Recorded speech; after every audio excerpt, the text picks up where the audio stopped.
see you. Happy to be with you as we gather for Torah study. Today is the next to last session that we'll hold in this season.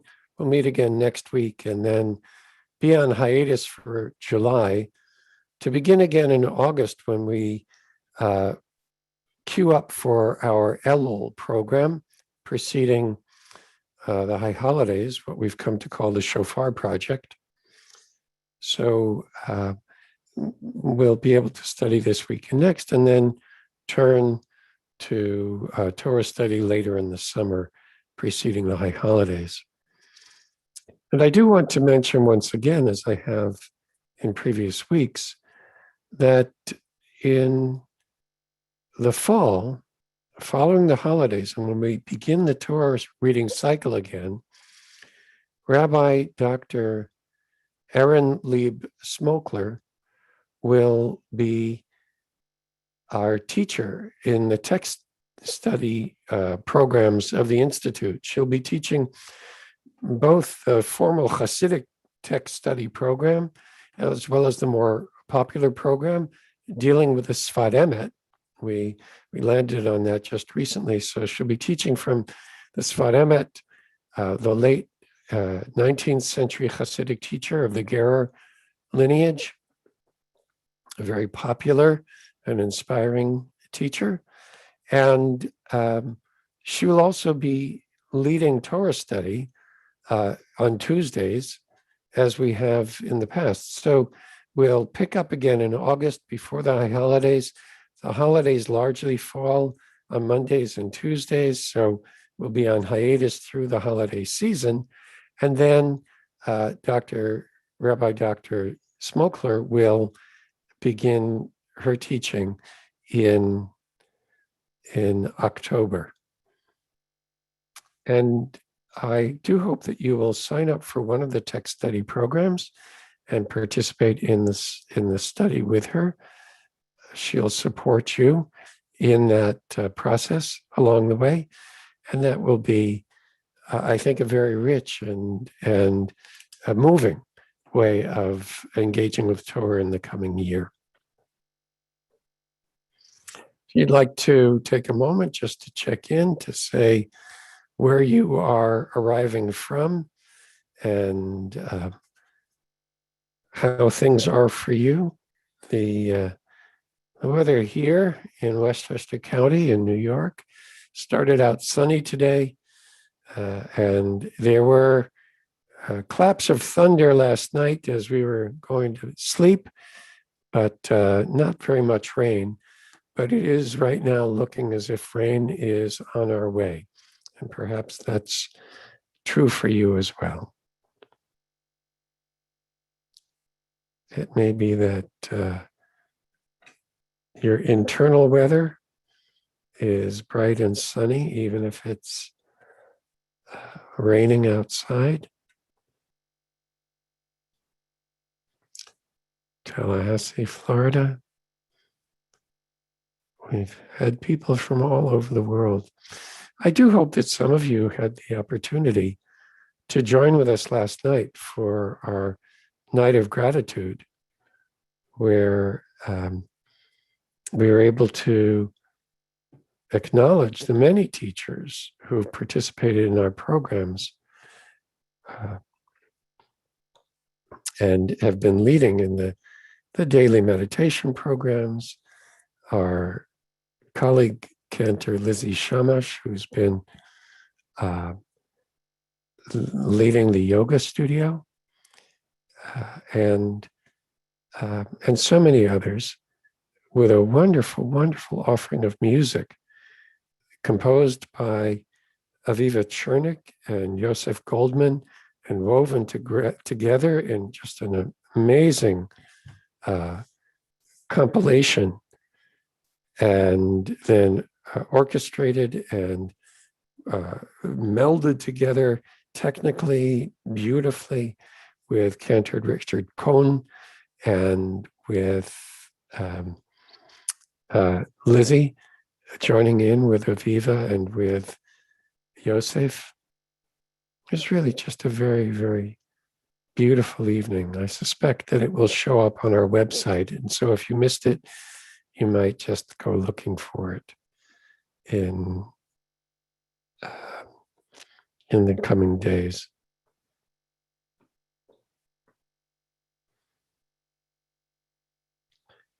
So, okay, it's around 11:32 here. I'd like to invite us all to study together and to begin as we do with a bracha, Baruch Atah Adonai Eloheinu melech haolam asher kidshanu b'mitzvotav v'tzivanu la'asok b'divrei Torah. You have commanded us and connected with us and given us a way to connect to you, God, through our engagement in Torah. V'ha'arevna Adonai Eloheinu divrei Toratcha b'finu. May the words of your Torah be both pleasant and woven into our mouths. May we become responsible for the words that we say. And may the words that we study then have an effect on us and have an impact on our lives. The text that we're going to study today is from the Teshuot Chen, Rabbi Gedalia of Linitz, who apparently was a student of the Maggid of Mezrich.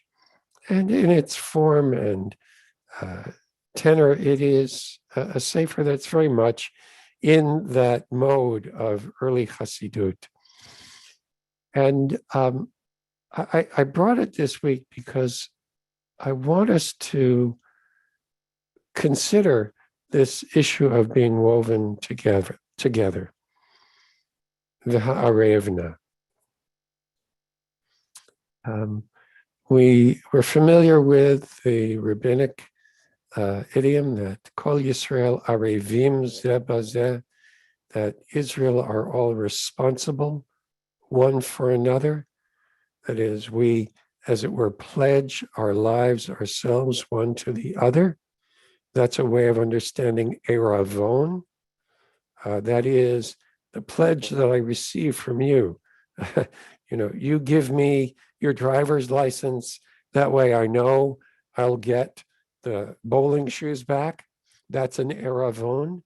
And so we are responsible in that way, one for the other. We hold something of value of the other, and we are responsible for taking care of it so that it can be returned to them, and they hold something precious of ours to then return to us. And how we might think about that then in our own engagement in the world and our own sense of how we relate to others. So I'm going to turn to our text today. Again, it's from, oh, no, I didn't want Navasar Tzedek. We studied that last week. What am I doing here? You'll forgive me. I'm just going to pull up. You get to see everything that's on my, here we go. We're not doing, why am I not? Jonathan, the link is in the chat if you'd like to. Yeah, maybe that's the easiest way. I just have to do that. So stop. Here we go. Go to the chat. Find the wonderful link that Adi put in there for us. And here we go. And now I want to, here we are. Teshuot Chen on Balak.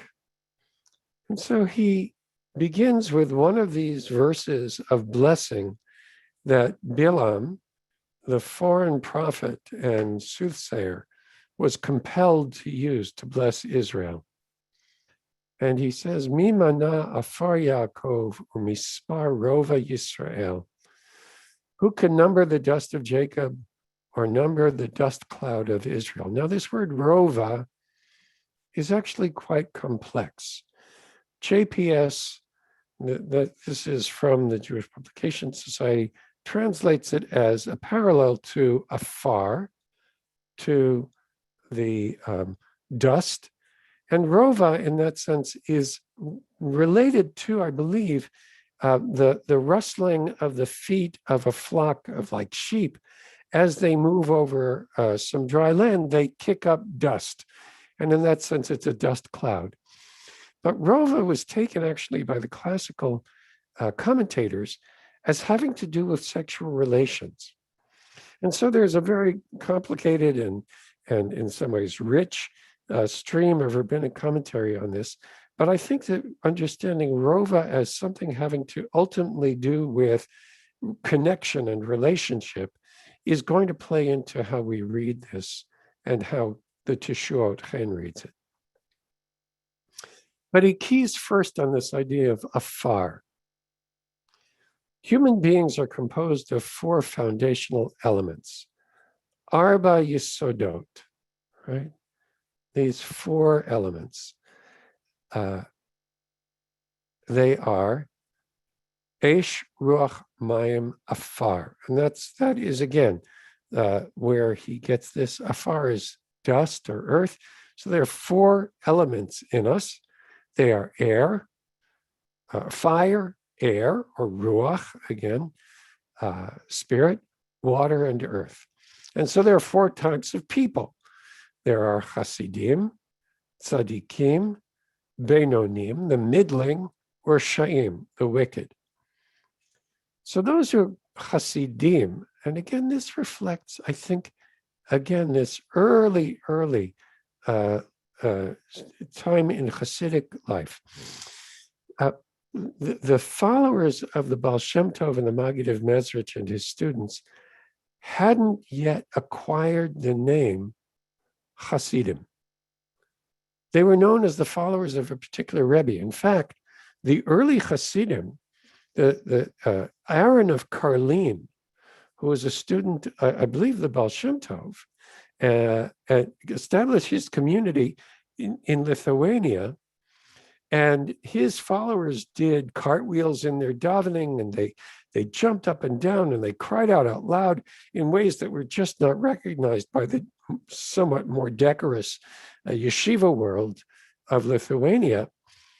And the early Hasidim were called Karliner, right? They were the followers of the Aaron of Karlin.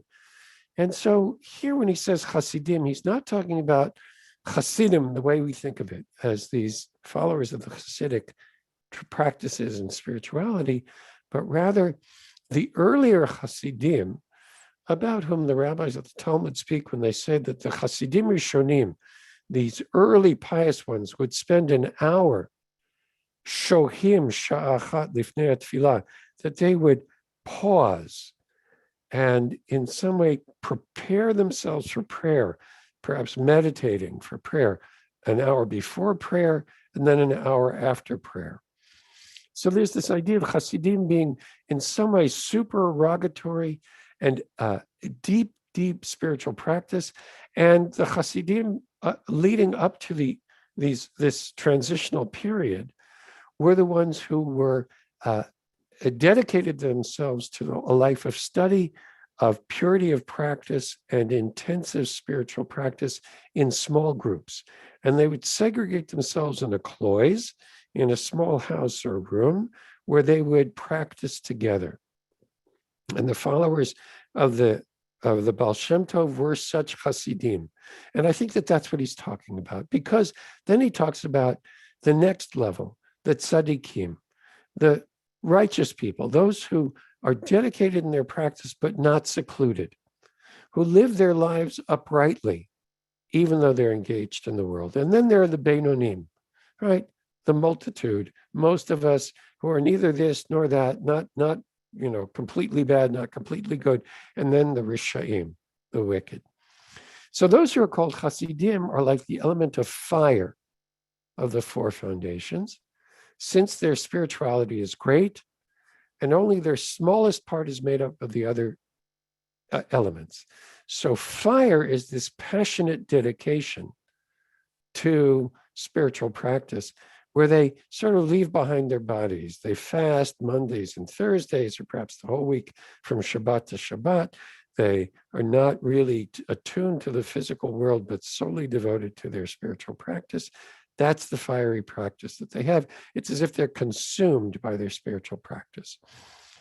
The tzaddikim among Israel are like the foundation of air, as they've become a bit more material in their spirituality than fire. So air, because we can feel it sometimes in wind, and it's present in the world, is a little bit more material, but they're still pretty beyond the material world. Nevertheless, their spirituality is still greater than their materiality. The middling ones among Israel are like water of the four foundations, as their elements are equally balanced between materiality and spirituality. It's an interesting way of thinking about fluids. And of course, gases are kind of fluid as well. But if you think about water, it is material. That is, you can feel it, you can put it in a container and weigh it, but it's also fluid, it moves, right? And it's not completely stable like a solid. And in that way, to understand this sense of Beinonim being kind of this, kind of that, right? Kind of good, but sometimes not so attentive, going back and forth, flowing like water, that's their stance. And the wicked are like the earth, right? And Rishim Keneged Yesod Ha'afar, and again, earth or dust, Shekulo Megusham. Jonathan, you're not sharing the text at the moment. How did that happen? How could, okay, I'm not sure either. So let's go back, and I will get this for us, and we will then have it to read together. And thank you, Adi, for pointing that out. Everybody else being very good students and being muted and not jumping in and not telling me what's going on. So here we go. One more step. Here we go. Okay. So here we are. There we go. Okay. Here's our text. The wicked are like the earth. They're totally material, even though they nevertheless are made of the other elements. So here's an important piece, right? Earth, earthiness, afar, dust, is the most base element. It's heaviest. It doesn't flow. It's stolid.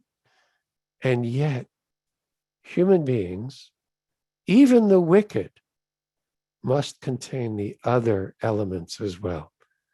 No one can be completely earth. They have to have the other four foundations, the other three, to make us able to move, able to act in the world. That's an important piece that he's bringing out here. So, the chen bechinat rishayim, right?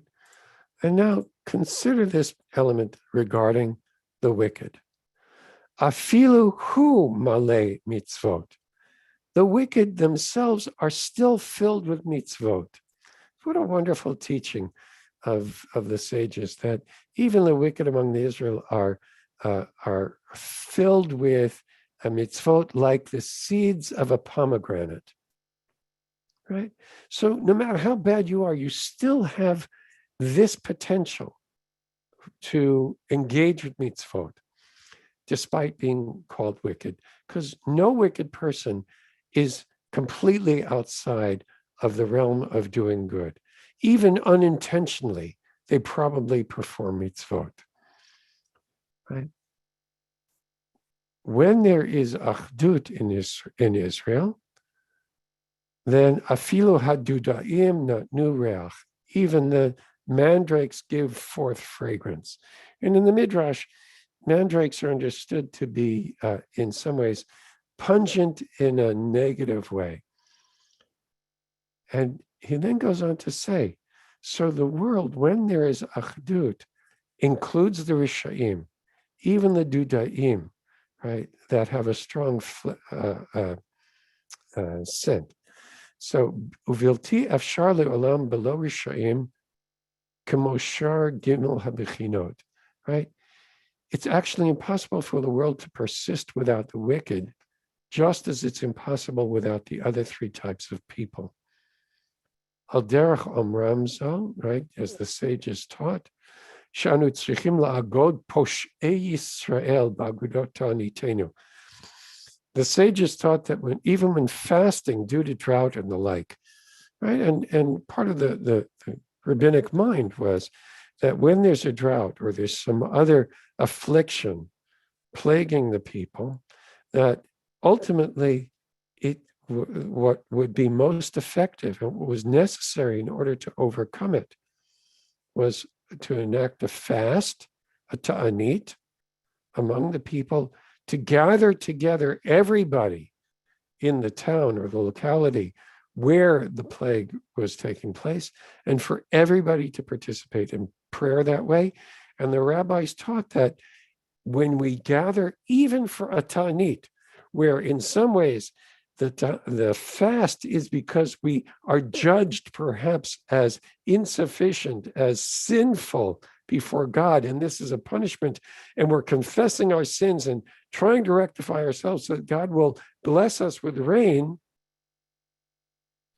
Even the Posh'ei Yisrael, the sinners, the transgressors among Israel, have to be included so that God's name would be sanctified even by the wicked as much as by the righteous. And afil yoter, and even more than this, is the teaching of the rabbis. Yoter shevach yotze migehinom migan Eden. That even greater praise emerges from Gehenna than from Gan Eden. Right? That somehow the wicked, even suffering the sufferings of hell, praise God, not out of just their constriction and their suffering of, oh God, save us, but of a coming to some awareness of how God is in the world and a rightness of even their punishment, that their praise is greater than all the righteous in Gan Eden.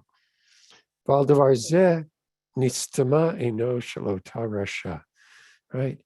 When he saw and recognized this blinded Bilam, and there's a whole thing he included in his poetry and in his blessings of Israel. He says that his eyes have been blinded, and in some ways, seeing the blessedness of Israel affected Bilam negatively, and yet he was able to bless Israel. Mi mana afar Yaakov. Who can count the dust of Jacob? Right? Perush she'en ke'el Yeshurun. Right? There is no God like the God of Jeshurun. Yeshurun, right? The collective of Israel. Shafilo Rishaim HaMechunim B'Shem Afar Yehu Min HaMinyan.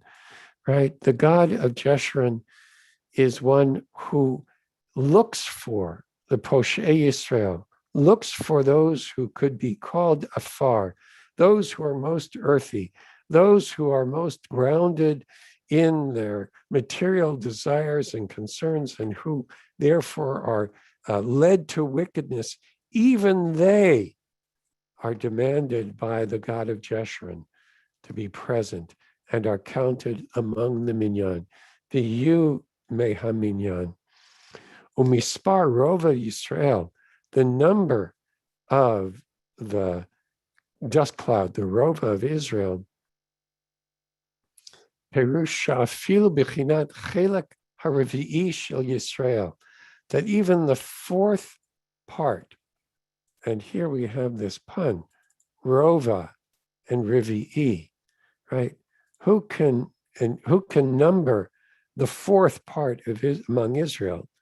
That fourth part that is considered the last, Shia Achronit, that comes in at the end. Nobody wants to talk about the Rishayim. Oh yeah, somebody wants to talk about the Rishayim. God wants them included. And She'enech Shevet Leklum, that last part, the Revi'i, the fourth part, is considered last and not considered anything. Im Kol Zeh, nevertheless, will be rectified and considered by God like a sapir, right? And here we have a play on the word mispar and sapir. God, the fourth part, even the Rishaim will be considered like God, a sapphire and a gem. So one of the things that's going on here is that he's trying to work with an actually difficult, grammatically difficult verse, right? Mi mana afar Yaakov. Okay, that makes sense. Who counts the dust of Jacob? And then the next word, umispar. So mispar is a noun, is a number. And then we have the word et, which indicates the direct object, as if there were a verb preceding this, rova Yisrael, the dust cloud of Israel. And it doesn't make sense. You can't have noun, direct object, noun. So is this umisaper and tell of the rova of Israel, their holiness, or tell of even this fourth part of Israel that God wants to include, or can tell of the dust cloud raised by their huge number, as was promised to Abraham, that his descendants be like the sand at the sea and the stars in the sky? What's going on here? And here he plays around with it to say, umispar, right? Who can count the dust of Israel? Only God. Umispar. And who can see the brilliance, the sapphire nature, the gem-like quality of this fourth part of Israel, the wicked? And I think that here as well, umispar, that the intercourse of all four qualities which are required for the tikkun of which he speaks, right? Yitukan, the tikkun, and v'yuchshav, be considered, accounted for, rectified, right? Acknowledged, right? That all of the four parts must be there as part of who we are. So I brought this for us today, just again as another piece to contribute to our conversation, having to do with how do we actually create community?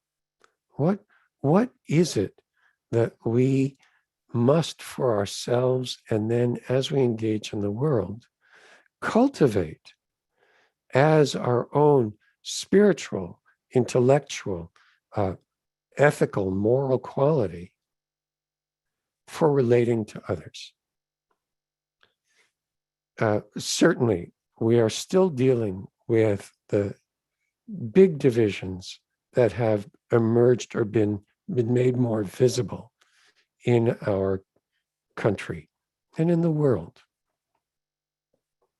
And the impulse that many of us have when confronted with those who we perceive to be doing things that are destructive of community, that are in many ways inhibit or prevent others accessing the means to their full potential to express themselves in their own fullest way, our impulse is to say, oh, those are the Rishaim. Those are the wicked. Those I want to cut out. I don't want to include them in the body politic because there's no place for them. They're doing bad things. They are harming me. They're harming my neighbor. They're preventing us from collectively creating a a more perfect union. But what the Teshuvot Chen is saying to us now is that the more perfect union must include the Rishaim. That even when we are praying in our ta'anit for life-giving sustenance, for weather that will support and sustain us, that we have to include among us even those who we think may have been the cause of our suffering, the Posh'ei Yisrael. It's not always easy. Right? It's very hard to do that when, in practical terms, when there actually is no common language. What the Teshuvot Chen then is saying to us is, this is a teaching that we have to bring into our spiritual practice so that when we engage with the Rishaim, those who are most like afar, so that we can identify in them and raise up for them and bring to the surface the other elements that are present and must be present in them because they're human, like us. So what are the spiritual practices that we have to engage with? Well, one would be simply, every time we read an article in the news, or we hear a story on the radio, or we think about them, that we pause and consider they too are filled with the elements of water, spirit, and fire. They're passionate about their wickedness because they too desire something good. They are looking for the same human benefits and blessings that we're looking for. But it may be covered over.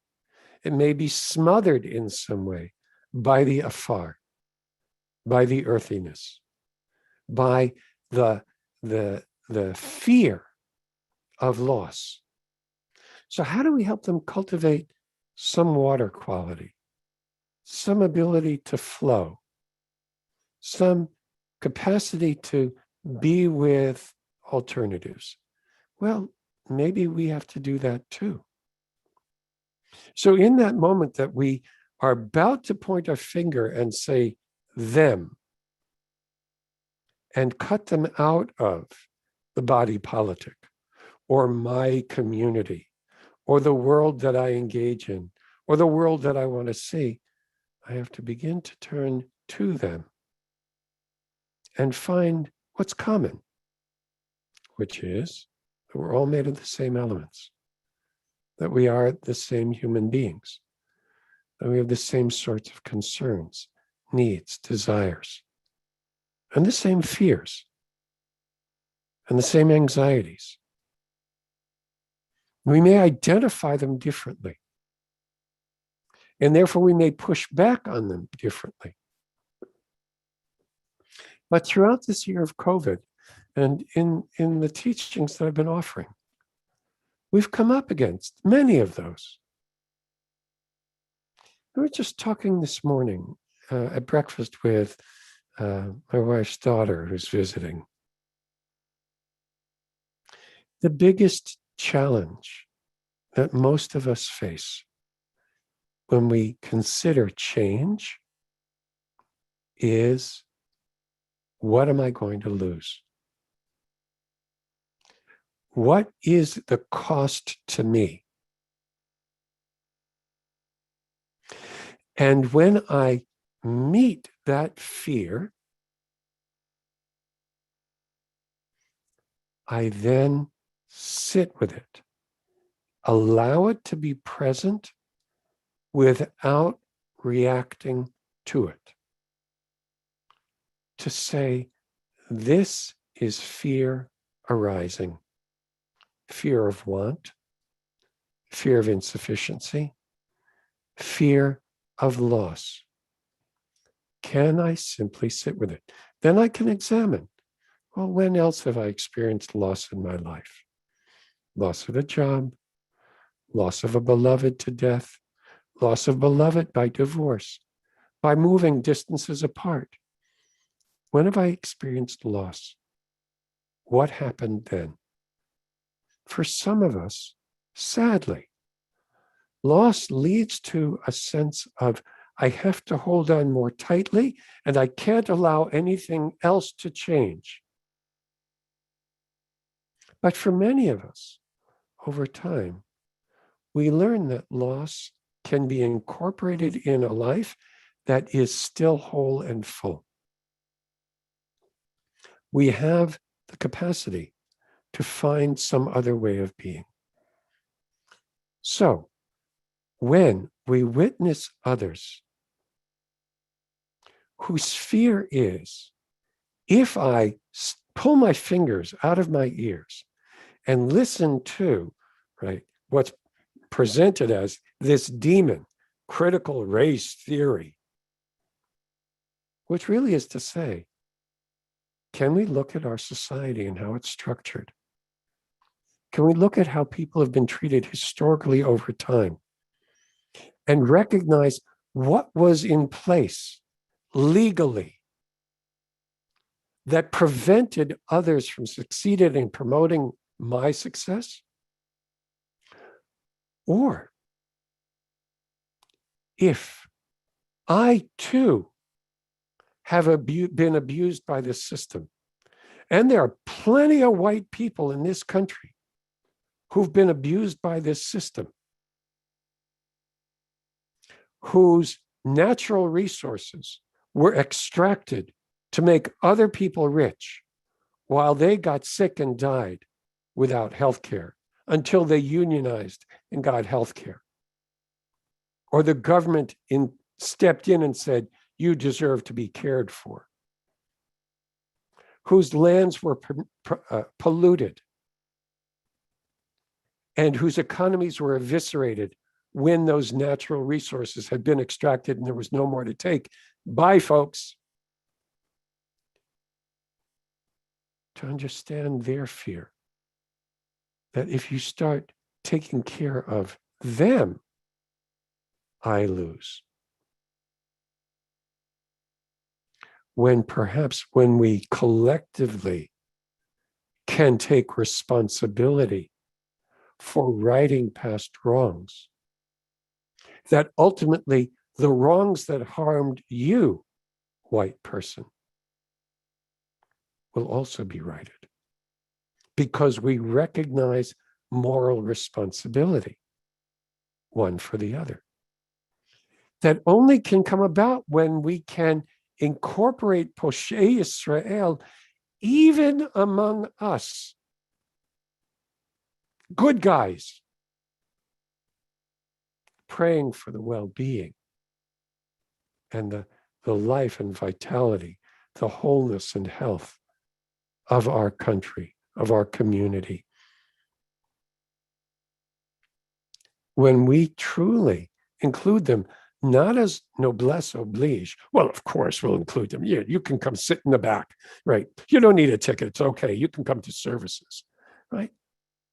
But when we truly incorporate them as whole and necessary for the sanctification of God with us, and do the inner work that recognizes that they too, as human beings, have the need and the desire, and given the opportunity, must participate in the sanctification of God. We will be doing the work of tikkun, right? that is so important that was there at the conclusion of this teaching.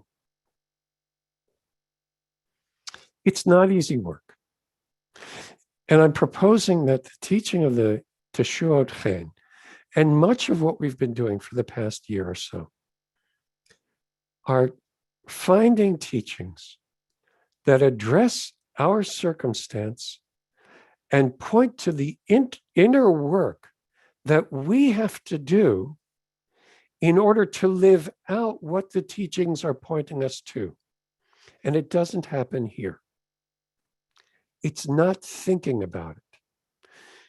Understanding, and I'm telling you, please no, this is teaching to me.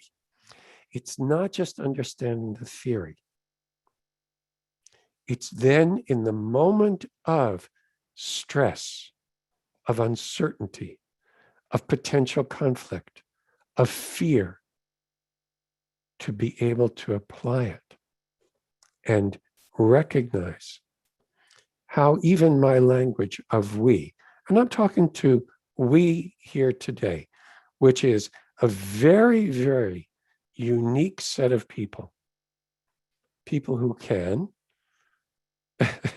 not hide from their bosses, right? Because they're doing something else online at 11:30 Eastern time. We've got Reba in Japan. We've got Cantor Heller in England, right? Joining us at whatever time it is in your world, right? People who can be here to study Torah together at this time of day. People who are interested in how the Jewish mystical tradition has taught us how to be in the world and live our lives towards holiness and towards wholeness, and to engage with this study for the sake of personal transformation, because it is through our personal transformation that we will have the capacity to participate in the transformation of our small community, whether it's the co-op or the condo that I live in, my block association, my neighborhood association, my town council, my library board, whatever it is, that then contributes to the transformation of the next level of community and the next level.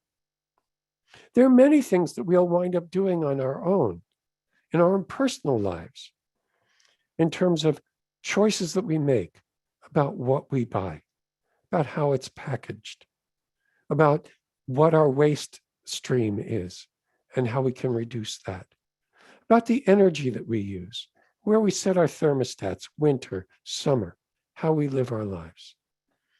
Those personal choices grow out of our personal spiritual work, because when we practice and engage in spiritual study of this sort, and then take it into practice in meditation, it leads it from the head to the heart, to the gut, to the soul, so that what we know here, then we know here. And the knowing becomes action, right? There is a phrase, you can't unsee something, after having seen whatever whatever it is, you can't unsee it. You can't unknow it, right? We can't not unknow nuclear fission and all of what comes from that, including weapons. So I can't unknow my obligation to the Poshei Yisrael, to the Rishaim, to those who I consider afar. Oh yeah, that's the dust. They're the earthy ones. Me, at least maybe I'm water. Maybe I'm a tzaddik. Oh, wow, right? But when I do the work and internalize it in that way, I am transformed, so I can't not know it. And in a moment of personal inner conflict, where I hear the words forming of criticism, of separation, of alienation, of denial, of negation, of exclusion, of erasure, of what is it? Cancellation, right? That I can witness that in myself and catch it and sit with it before I enact it and invite the wisdom that we have from spiritual practice, from our spiritual teachings, to be able to offer an alternative to those processes of perud, of separation. And as the Chuot says, in moments of achdut, that we can participate in and contribute to some greater unification, some greater wholeness. Because that's where we all will thrive. That's where everyone truly has opportunity. But it requires deep, deep work to see differently, to hear differently, to sense the inner movements and not simply react. That's the big ask of introducing contemplative practice into our work of tikkun. It's the big ask of incorporating mindfulness into what it is that we do. And not simply going along, on autopilot, because that's the way the world is. I assume the world is like my neighborhood. I live in a very, very white village on the top of a hill, looking out at green trees, kids running around, streets quiet. I can look at the world and say, oh, it's a beautiful place. I got here because, I deserve it. And not then taking these lessons to interrogate all of our assumptions, not to tear us down, but to open us up so that we can live a greater achdut, a greater wholeness, a greater unification that incorporates those that we consider to be Rishayim, those that we consider to be wicked, the Posh'ei Yisrael, the transgressors among us, the people of Afar, the earthy ones, the ones who are stuck, stolid, mired in the mud and the dirt and the materiality of this world. Thank you, everyone, for being here, for sharing in this time. I look forward to seeing you next week for us to conclude this phase of our Torah study, and pray that you'll join us again in August during the Shofar Project, during our practice and study for Elul, and then sign up for text study and participate in the weekly live Torah teachings with Rabbi Dr. Aaron Lieb Smokler. And I do thank you so much for being here to share Torah with us today. Thank you very much.